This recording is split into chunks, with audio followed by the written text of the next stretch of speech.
Hello, it is Ryan, and I was on a flight the other day playing one of my favorite social spin slot games on ChumbaCasino.com. I looked over at the person sitting next to me, and you know what they were doing?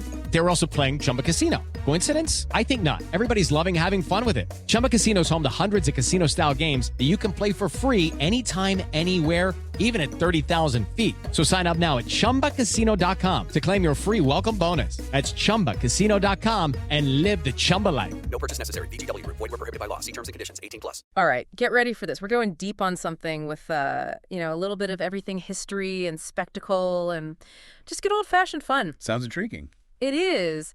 We're diving into the 80th annual Four States Fair and Rodeo. 80 years. Yeah, in Texarkana, Arkansas. And, you sent us the fair's website. Oh, wow. Which is just packed with details. And so whether you're a local or maybe thinking about a road trip or just curious about what a modern fair is all about, what makes it tick, we're going to break it all down. I think it's fascinating to see how these events, evolve over time. Yeah. 80 years is quite a legacy. It is. And it really reflects how fairs have adapted to changing entertainment trends. Right? While still, holding on to those agricultural roots. Absolutely. And speaking of history, this fair takes place in Texarkana, which straddles the Texas-Arkansas border. I've always been so intrigued by that kind of split identity. Does that unique location play into the fair's atmosphere at all? Oh, I think it definitely adds a layer of cultural complexity. You're essentially getting a blend of Texas and Arkansas traditions. Right. Which could manifest in everything from, the food vendors to the types of livestock shows and competitions. Okay, that is on my list of things to check out now. But first, let's talk deets. The website says April 5th through the 14th, 2025. So we've got a good 10 days of fun to explore. What are some of the must-see events that jumped out at you? Well, for sheer spectacle, you can't beat the AMP Motorsports Monster Mash. Oh, yeah. On Friday, April 4th, monster trucks are a relatively recent addition to the fair circuit. They are. But they've become wildly popular. I have to admit there's something about those giant trucks defying gravity that gets the adrenaline pumping. Yes. But I'm also curious about how they fit into the larger historical context of fairs. It seems like a far cry from the agricultural exhibitions that were the main draw in the past. You're right. It's a big shift. Yeah. But if you think about it, fairs have always been about showcasing the latest and greatest. Okay. Whether it's a prize-winning bull or a cutting-edge piece of farm machinery. Yeah. Monster trucks, in a way, represent that same push for bigger, bolder entertainment. That's a really interesting way to look at it. So, in a sense, it's still about pushing boundaries just in a different arena. Yeah. Literally. Now, another event that caught my eye is the 34th Annual Demo Derby on Saturday, April 5th. That's a classic for a reason, right? Absolutely. Yeah. The Demo Derby taps into that same primal thrill of destruction and chaos. Right. It's interesting to consider why these events, which aren't directly related to agriculture, have become such staples at fairs. Yeah. Perhaps it's that element of unpredictability, so that anything can happen. Maybe it's a way to let off some steam-controlled mayhem, if you will. But let's not forget the event that's probably the most closely tied to the fair's location. The Four States Rodeo, running Thursday the 10th through Saturday the 12th. What can you tell us about the history and significance of rodeos, especially in this region? Rodeos are deeply ingrained in the history and culture of the American West. Yeah.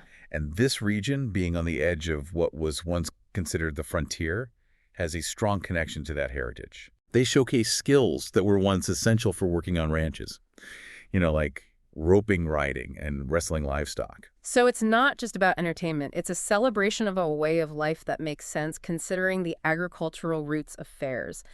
And speaking of which, I noticed that the Thursday rodeo is free.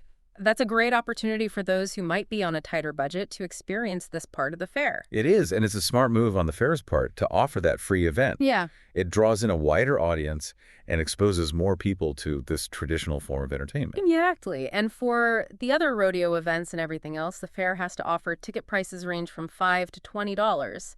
Which seems pretty reasonable for what you get. You can grab those tickets directly from the fair's website, which we'll be sure to link in the show notes for you. We talked about these big attention-grabbing events. Right. But I'm always drawn to the smaller, more unique things you find at a fair. Oh, absolutely. The website does a great job highlighting the main attractions, but I'm curious, what are some of those hidden gems that people might overlook, those things that really capture the local flavor and spirit of the fair? That's where the real exploration begins. I like that. One thing I always seek out at fairs are the craft exhibits. No, yeah. You never know what kind of talent. You'll discover incredible quilts, intricate wood carvings, beautiful pottery. Right. It's a chance to see the creativity and skill of the local community firsthand. I love that it's like a treasure hunt for one-of-a-kind pieces you wouldn't find anywhere else, and you bring up a great point about connecting with the community. Do you think that aspect is something that sets fairs apart from other types of entertainment? Absolutely. Fairs have this unique ability to bring people together from all walks of life. Yeah. You'll see families strolling through the exhibits, kids mesmerized by the animals, farmers catching up with their neighbors. Right. It's a reminder that even in our increasingly digital world, there's still a strong desire for that face-to-face interaction and sense of community. And let's not forget those quirky competitions you often find at fairs. Oh, yes. I'm talking about things like the biggest pumpkin contest or the most unusual pet competition. Those always bring a smile to my face. Do you have any favorites? Oh, the pie eating contest is always a classic. Of course, a classic. It's pure, unadulterated fun, Yes. and it perfectly captures that lighthearted spirit that fairs are all about.